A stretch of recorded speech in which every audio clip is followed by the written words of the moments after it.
নমস্কার বন্ধুরা, আপনারা সবাই কেমন আছেন? আশা করি ভালো আছেন। তো চলে আসলাম নতুন আরেকটি ভিডিও নিয়ে।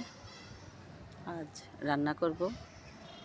ওই দিন ঘাস কাপ মাছের অর্ধেকটা মাছ রেখে দিয়েছিলাম, ওই মাছটা দিয়ে একটু ঝোল রান্না করব।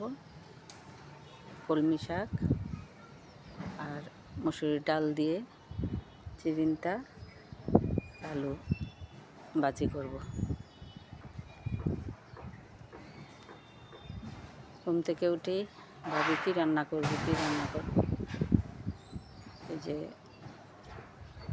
এই নাস্তাটা শেষ করেই মানে মাথার ভিতরে একটা চিন্তা থাকে, দুপুরের রান্নাটা কী দিয়ে শেষ করব আর কী দিয়ে শুরু করব। মানে এটা তো একটা চিন্তা থাকে মাথায়। শুধু মাছ থাকলে আর সবজি থাকলেই তো হয় না, এটা তো অনেক বুঝে শুনে রান্নার আয়োজনটা করতে হয়। তো ওই চিন্তাটা সব সময় মাথায় থাকে। আর সবচেয়ে মজার বিষয়, আমার রাত থেকেই চিন্তা থাকে মাথার মধ্যে। দেখা যায় দুপুরে খাওয়া দাওয়া শেষ হয়, রাতে একটু চুপ করে কোথাও বসলাম, তখন মনে হবে ইস, কালকে দুপুরে কী দিয়ে কী রান্না করব, মানে কোনটার সাথে কোনটা দিব, এরকম একটা চিন্তা আমার আগের রাতের থেকেই শুরু হয়ে যায়। তো কলমি শাকটা হয়ে গেছে। আর বড় মেয়ে অন্য কোনো শাক মানে খেতে চায় না, এই যে কলমি শাক। আবার ওর বাবা কোনো শাকই খায় না।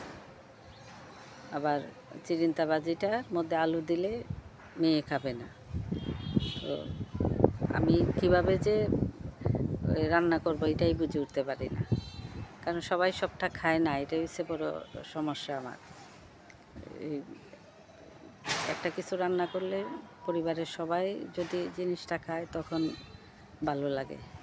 এই যে এটার মধ্যে আলু দিছে, এখন দেখা যাবে যে বড় মেয়ে খাবে না, ও শাক খাবে, মাছ খাবে। ওর বাবা আবার শাক খাবে না, মাছ খাবে, ভাজি খাবে, এই আর কি। তো তরকারিটা বসিয়ে দিলাম।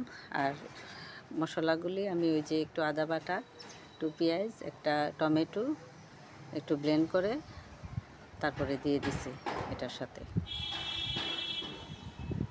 হলুদের গুঁড়া, মরিচের গুঁড়া, একটু ধনিয়ার গুঁড়া দিলাম, দিয়ে একটু কষিয়ে ঝোল দিয়ে তারপরে মাছগুলো দিয়ে দিব। হালকা একটু চিনিও দিছি।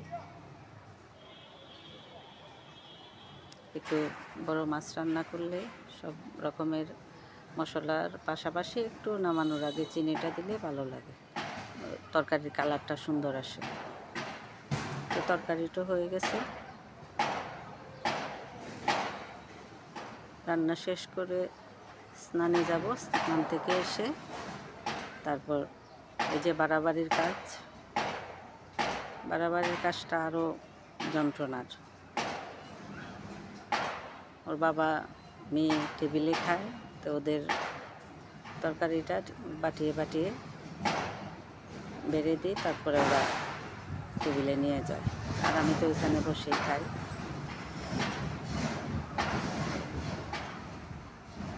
আমি কোথাও বসে একটু ভয়েস দিতে পারি না, বিল্ডিংয়ের কাজের জন্য।